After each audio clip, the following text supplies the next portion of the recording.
के नाम में भी चरितार्थ कर रहे हैं आप, तो मैं आपको वंदन, अभिनंदन और आशीर्वाद सभी देता हूं, क्योंकि आप जहां आते हैं वहां सब कुछ हमें एक नई नई कुछ न कुछ अनुभूति करवाते हैं, क्योंकि आपके अंदर सहजता है, सरलता है और एक अपनत्व है। तो मैं आपको अध्यक्ष जी बहुत बहुत हृदय से साधुवाद और मंगल कामना करता हूं। हमारे युवा विधायक साहब हमारे धानेरा से बहुत बहुत आशीर्वाद, आपको भी शुभकामना। जीवराम जी, आपने सेतु बन के काम किया है, पुल का काम किया है, और वो राम सेतु की तरह आपने सेतु बन करके शंकर जी को दे रहे हैं। और आपने जो मॉडल खड़ा किया गुजरात में, वो हम सब के लिए गर्व है। पूरे विश्व में आज आपकी डेयरी के नाम पर हम गर्व करते हैं कि यदि डेयरी देखनी है हमारी तो गुजरात की देख लो। और उसी के पद चिन्ह पर आप अब राजस्थान में क्रांति ला रहे हो, तो आपका स्वागत और अभिनंदन है, आशीर्वाद है आपको। आइए की कोई परंपरा है तो हमारी है और किसी की नहीं है, सनातन धर्म की है। और आप जैसे सज्जन पुरुषों ने इस पगड़ी की परंपरा को जीवित रखा और उस परंपरा का आदर और मान सम्मान किए थे। जितने पगड़ीधारी बैठे उन सबको हमारी तरफ जय गुरु महाराज जी बहुत बहुत आशीर्वाद वंदन करता हूं। क्योंकि हम लोग एक बार कभी करें बात तो अपने जब राव जी आते हैं तो राव जी अपनी पीढ़ियां पढ़ के सुनाते हैं कि आप कौन है, कहां से आए हो, आपके पुरखे कौन थे। तब कितना गर्व होता है, कितना गर्व होता है कि हम उस उज्जवल परंपरा में हमने जन्म लिया। मनुष्य बनके तो कहीं भी आ सकते थे, हमारे अच्छे कर्म थे तो बड़ा भाग मानुष तन पाया, मनुष्य जीवन पाना भाग्य की बात है।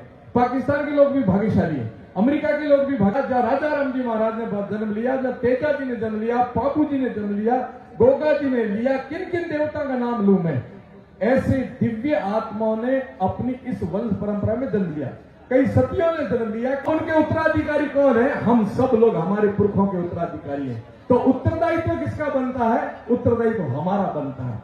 हम वर्तमान पीढ़ी को एक नया और काम करके दिखाना है। शंकर जी जैसे आप कर रहे हो, आपसे आने वाले युग में पीढ़ियां प्रेरणा लेगी। ये कोई एक शख्स खिसकोली कहां पे गुजराती में, वो खिसकोली एक बाजू बेटी बेटी देखती थी। खिसकोली ने कहा मैं हूं तो राम भक्त, पर मेरा सामर्थ्य नहीं, मैं इतने बड़े पत्थर उठा सकती हूं, क्या करूं मैं। उसने अपने बुद्धि से काम लिया जीवाराम जी, और उसने सोचा कि मैं ये कर सकती हूं, मैं पानी में भीजूं, मिट्टी में जाके लेटूं, मिट्टी मेरे लगे शरीर पर, और वो जाकर के बड़े पत्थरों के बीच में डालूं, इतना कर सकती हूं, चाहे एक कितनी भी मिट्टी पड़े। तो काम कर रहे हो या आप कर रहे हो, आपकी आने वाली पीढ़ी को जीवाराम जी 7 पीढ़ी बाद भी लोग सम्मान देंगे कि भला मैंने कहा ये माइट जो भलो काम कर गया। और यदि आप दिल्ली जाता हूं तो मेरे भक्तों को पैदल चलते माताओं बहनें उनके साथ 3-3, 4-4 महीने घर से 6-6 महीने दूर रहती है, तो मेरी आंखों में भी आंसू आता है। दुख देखा नहीं जाता शंकर जी, और गौ माता की सेवा के लिए जाते हैं। ब्राजील हमारे यहाँ से गाय लेके गया, थार पार कर लेके गया, गिर लेके गया। आज आपने शंकर जी ने जो कहा आप विश्वास नहीं कर रहे हो, पर मेहर शंकर जी जानते हैं। का बछड़ा मुझे 15 लाख में दे देना, 20 लाख में दे देना बछड़ी। तो ये जो क्रांति, उस क्रांति को समझा, इतने दुख और कष्ट में आपने गाय को बचाई है। तो ये स्वर्ण